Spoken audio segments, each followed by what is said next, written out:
Just trying to survive and learn to love along the way by Foreplay on AO3. Episode 74, Chapter 74 of Noise in a Hallway.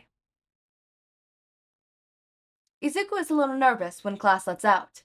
He'd known he needed to tell everyone who his dads are at some point, but this is not how he wanted it to go. Normally he'd just escape with his dad, but he has a meeting with Gran Torino today, so Izuku doesn't really have that option. Of course he'd been invited to the meeting. His dad wouldn't go behind his back like that, especially when it's about his quirk. Izuku just isn't too keen on meeting a hero that All Might is close with.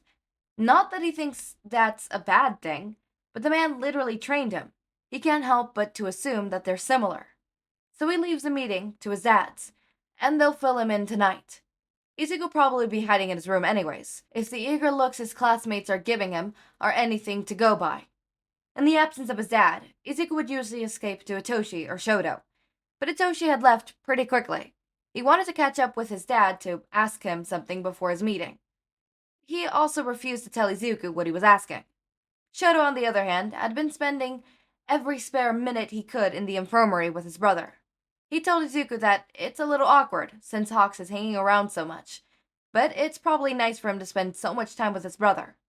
He'd even bother Kachan if it meant escaping this mess, but he and Kirishima made a quick escape once the bell rings. That leaves Izuku utterly defenseless. Deku, when did Sensei adopt you? Uraraka is the first one to speak from the group that surrounds his desk. The paperwork went through while we were at the training camp. Izuku's a little unnerved by all the attention on him. Well, congratulations, Yamada. Man, I wish we knew sooner. We could have had a party. Kaminari is loud next to him, but Izuku appreciates him using his new name. Thank you. Izuku is quiet, but Kaminari's grin makes speaking up worth it. Well, it's not too late. We can have a late party. Uraraka looks far too excited. No, that's okay. Momo, can you do supplies? Wait, guys, Jiro, you can handle the music. Hey, are you okay? Kaminari places a gentle hand on his shoulder. No, I don't want. I can't. He can't seem to form the right words. Everyone just is so loud. Izuku can't focus on anything right now, too overwhelmed by all the noise. Kaminari's hand is comforting, but not nearly enough. Izuku slaps his hand over his ears and squeezes his eyes shut, uncaring on how childish it may look. With his hearing slightly muffled, Izuku could focus just how short his breaths are. He tried to calm himself down, but it's pretty hard, especially in front of all these people. He focuses on the feeling of Kaminari's hand on his shoulder, trying to use it to ground himself. It slips away. Izuku can't help the whine he lets out at the loss of contact, and any progress he made in regaining his breath is lost. The only thing he can make out through his muffled hearing is yelling.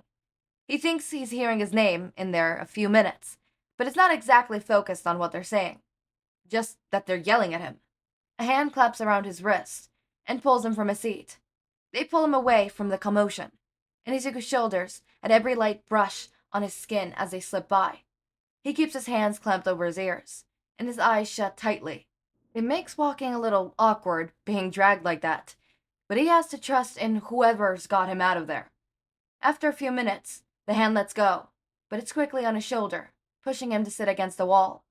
Once he's seated, the hands stay there, so Izuku opens his eyes. He sees red. Kirishima is crouching in front of him, a worried frown on his face. Once he sees Izuku's eyes, he removes his hands. Are you okay? Izuku shakes his head. Can I help? His hands are shaky, but he gets the sign right. Stay. Kirishima nods and moves to sit next to him. He sits close enough for Izuku to feel every exaggerated breath and holds out a hand. Izuku slowly lowers his hand from his ears and finds the hallway silent. He takes Kirishima's hand. After a moment of hesitation, his friend pulls their hands to his chest. Izuku could feel every breath a little more, and he could faintly feel his friend's steady heartbeat on his hand. He relaxes to his side, and he could feel Kirishima relax beneath him. Finally, he can breathe again. Izuku opens his eyes and finds it a lot darker than when he blinked last time. It takes him a minute to figure out where he is. He's still leaning on Kirishima, their hands now resting on his lap instead of his chest. He didn't mean to fall asleep, but Izuku was just so tired after panic attacks. He feels the other boy shift, so he lifts his head from where it rests on Kirishima's shoulder. He leans against the wall instead. Sorry, didn't mean to wake you. The voice is loud, but he manages to avoid flinching. Izuku slowly turns to him, finding an apologetic smile on Kirishima's face. He takes back his hand and rests them both to sign. It's okay. Thank you. Kirishima gives him a blinding smile before responding. You're welcome. Kirishima stands up and stretches, before holding out his hand to Izuku once again. He accepts it, and once he's steady on his feet, he lets go. We should probably get to the dorms now. Izuku nods at him, and follows Kirishima out of the school. It's completely dark out, street lights illuminating the path from the school to the dorms. Izuku could pull out his phone and cringe at the time and number of missed calls and texts he has. It was 9 p.m. Izuku slept for over 5 hours in the cold hallway, using his friend as a pillow. He had been having trouble sleeping lately, especially with all the memories from the exam. They've combined with other recent events and have given him awful nightmares. Izuku didn't want to go to his dad's about it, because usually these things pass. But now he took an impromptu nap and made them both miss dinner. Who knows what his dads are thinking? Oh God, he was supposed to meet his dads after the meeting. Izuku quickens his pace and walks in front of Kirishima, turning around so that he could see his hands. I'm sorry, Rock. I made us miss dinner and my dads are probably worried. Izuku's stomach grumbles at the thought of food.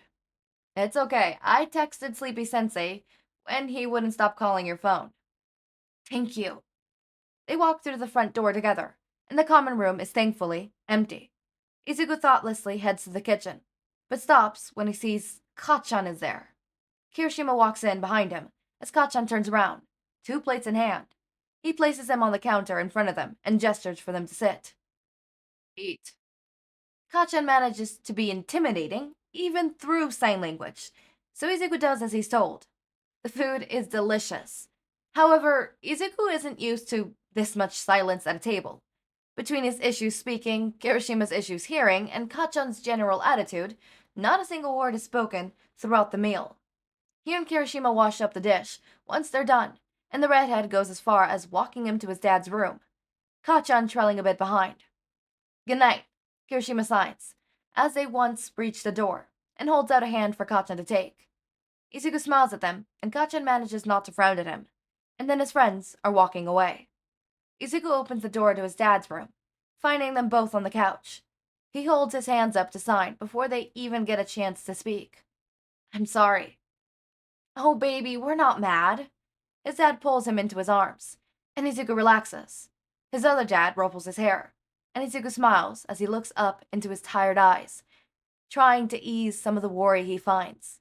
He's quickly brought over to the couch, and bundled in blankets, sandwiched between his dads.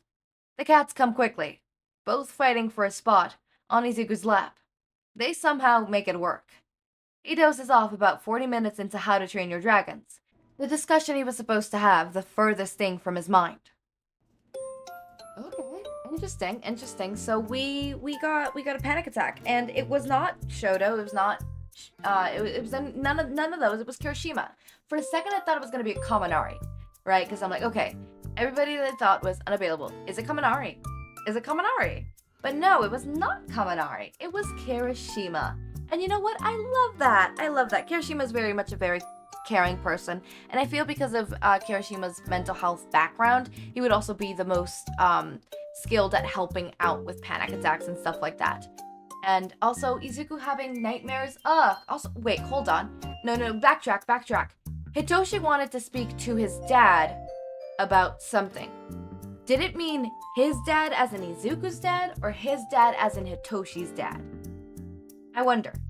Okay, chapter 75 of Bad Dreams and a Rumpled Uniform. There's a family breakfast and some news regarding Izuku's quirk. Okay, so I'm guessing Izuku has a bad dream, and then there's talk about, Izuku's quirk. Interesting, okay. The chapter, I got a message from my bestie. we're talking about the good old days of anime when you would have to watch animes in YouTube in like the 1 through 20 parts for just one episode, right? Like part 1, like each episode was like, or each part was like 1 minute, and like 20 of them, 20 parts together would be one episode. Or around 20. It depended. Sometimes it was 20, sometimes it was less. Sometimes people added the outros and the intros. Some people just didn't add the outros or intros. It was the most hilarious shit in the world. Anyways, as always, my raindrops, make sure to eat, sleep, drink water, take your meds. Have a wonderful day or night. Link to my Discord server and socials are down in the description. Subscribe to see more of my content, and thank you so much for watching.